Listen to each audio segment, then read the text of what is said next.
Uh, to whoever may need this nugget of encouragement, things will be alright, so quit your worry.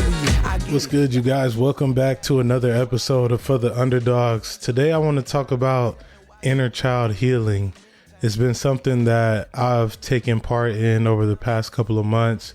I'm still actively, working on healing my inner child, but I want to give you a little backstory on how it was brought up to me and what sparked me to kind of figure out what I needed to heal from an inner child standpoint. So I was having a conversation with someone a few months ago about raising my vibration, and this was post-career. So I was I was still holding on to a lot of regret from my playing days, a lot of resentment from my playing days, and I just didn't like the way that I felt like I was operating. And so I was having a conversation with her, and we were talking about all things spiritual, and she's someone I would consider very spiritually aligned. So I definitely respected her viewpoint on this. And we were talking about how we go about raising our frequency to be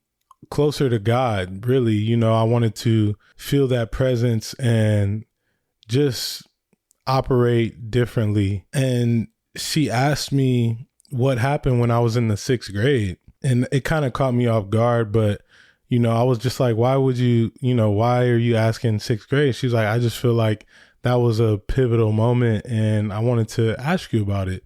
So I obviously think back to when I was in the 6th grade, and that was when my parents actually went through a divorce at that time. And I think anybody who has experienced their parents going through divorce, how it can affect you.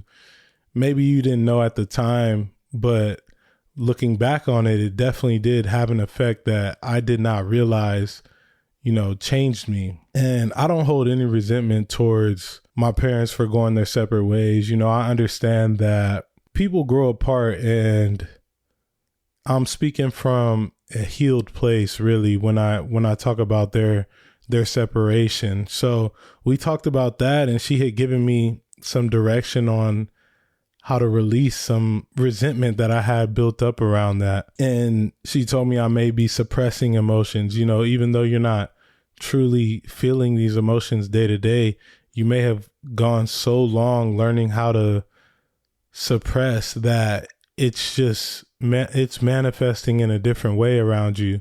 So, and something that she said that was super powerful to me was, she told me that when your vibration is at peace, spirit elevates you.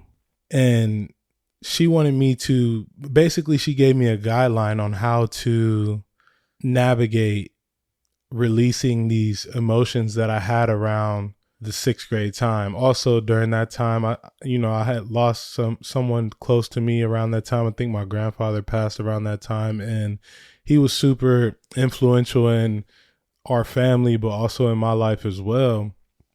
So there was just so many things that I experienced at that age that I felt like, although I wasn't putting blame on these things, but it was definitely something that changed me early on in my life. And I want to give you guys a definition of inner child work, because it kind of really drives home why she chose that age area. Your inner child is a part of your subconscious that has been picking up messages way before it was able to fully process what was going on mentally and emotionally. So when you think about a 6th grade kid, although we feel like we may have mentally, we're aware, and emotionally we're aware, we're not really fully developed as far as how to process these things. So we may have experienced things back then that really kind of affected us more than what we thought at the time. Yeah, man, that started the whole inner child work. And I also call it shadow work. I purchased some cards not too long ago that kind of have different prompts to spark shadow work journaling. And that's been super helpful. But since doing all of this work, I've gained a new perspective on different moments of my younger life in a good way. For example, I recently, if you follow me on Instagram, I had actually posted a picture that was me around 18 years old. And I feel like I need to show the people that I know everyone's not watching this, but if you are watching it, here you go. There it is. I got to cater to the whole crowd. So yeah, I had stumbled across this picture. My mom actually found it on an old camera, and I'm scrolling through the camera, and when you look through photo albums and things like that, it's super nostalgic. It always brings up a good feeling, but there had been times for me where I would look at pictures of myself, my younger self, and I couldn't really remember what was going on around that time period. And I don't know if anyone else has dealt with that, but I know for me, it's kind of frustrating sometimes where you're like, man, I don't remember this, or whatever the case may be. And so that was not the case. And I feel like, just to speak on that, that's like almost when you look at a picture and you can't really tell where you were at the time, or you don't remember much. In my case, I feel like that's almost a trauma block. I'm going through something or I was going through something at that time, or something that I experienced, within my adolescent years had basically far outweighed what the time period of that picture was. So this was actually the first time with this picture that immediately when I came across it, and I said I had like a brain blast moment, it was super interesting. Like, the picture just spoke to me, and immediately I felt every emotion behind it. I'm looking at an 18-year-old kid, right? And I'm now 32, and I'm wondering if he had my perspective now, the healed version of me, what could I have helped him with, saved him from, or given him advice-wise to set him up for success. And this was the first time that I really experienced the effects of my inner child work paying off. It was a whole different perspective. I looked at the picture and connected with it right away. I'm looking at every detail of the picture, but in the process of it, I'm also remembering what I was going through at that time. And it's super interesting. 18-year-old kid, I'm about to embark on the journey of life, really. I've accepted a full ride scholarship to play football. I'm the first in my immediate family to be going to college at this magnitude, and thinking, with all the weight and pressure that I was feeling at the time, there was nothing I didn't feel like I couldn't do as an 18-year-old kid. So that says a lot, because I'm looking at this picture and I recognize that it didn't need to be said that I was determined or I was well equipped to deal with the situations that life brings. But I also had no idea, from a span of 18 to 32, the things that I would have gone through, trials and tribulations, having success, and all these different things, my career.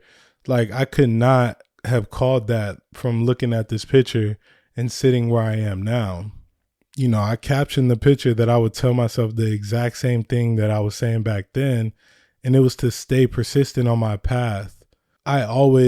Growing up, I was always very detail oriented and just kind of laser focused. When I was in something, I was in it full fledged, whether it was basketball, football, any type of activity. I was locked in on it. And I just know that my mindset around that time was always stay persistent, just keep working, be consistent. And I also had a great support system around me that helped me accomplish so many things.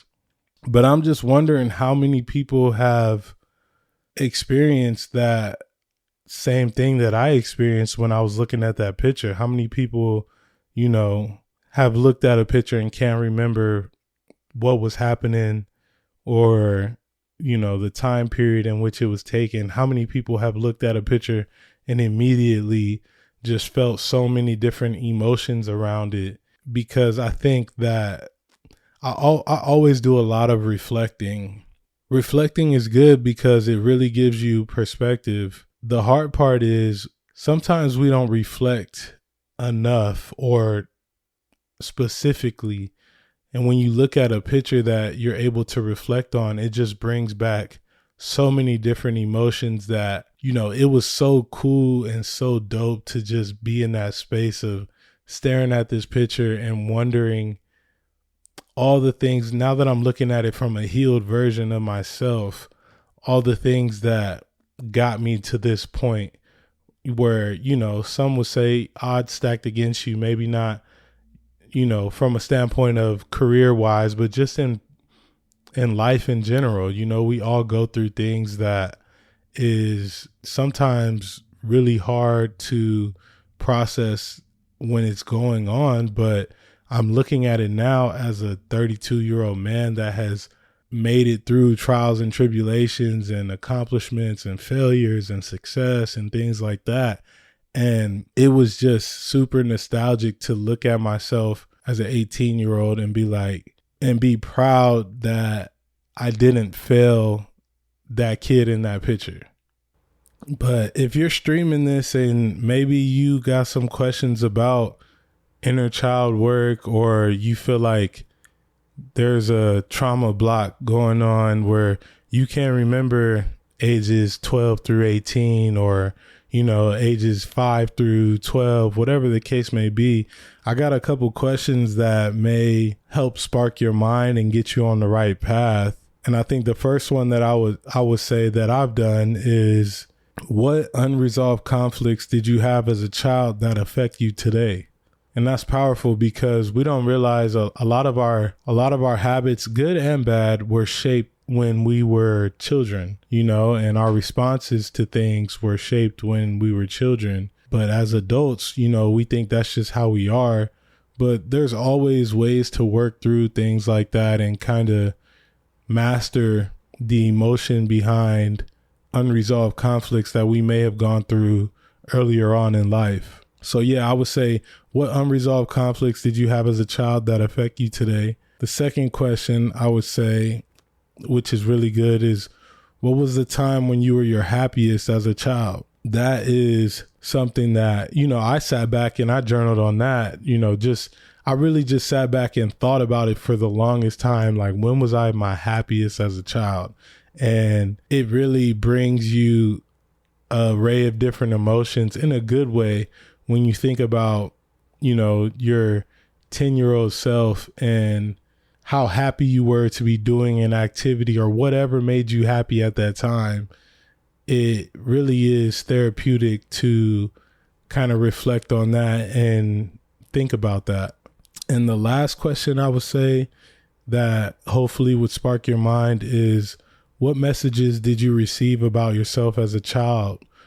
And that's really, to me, that's like, were you confident? Were you timid? Were you shy? Things like that. Like, what did people say about you as a child that may have held true to where you are today, or even may have not been true, but, you know, what was the narrative around you as a child? And if these things don't work, I'd look into the shadow work cards. That's something I've been doing that allows me to go deeper into, you know, prompts that actually spark my mind to put me back in places that I can reflect on in a deeper sense. But yeah, man, and women, look into inner child healing. I think it's something we can all benefit from. I appreciate you guys listening today. I hope you found it helpful. I'm always open to the conversation of what we can do to help heal our inner child and continue to progress as we grow through our adult years. So I appreciate you guys listening today.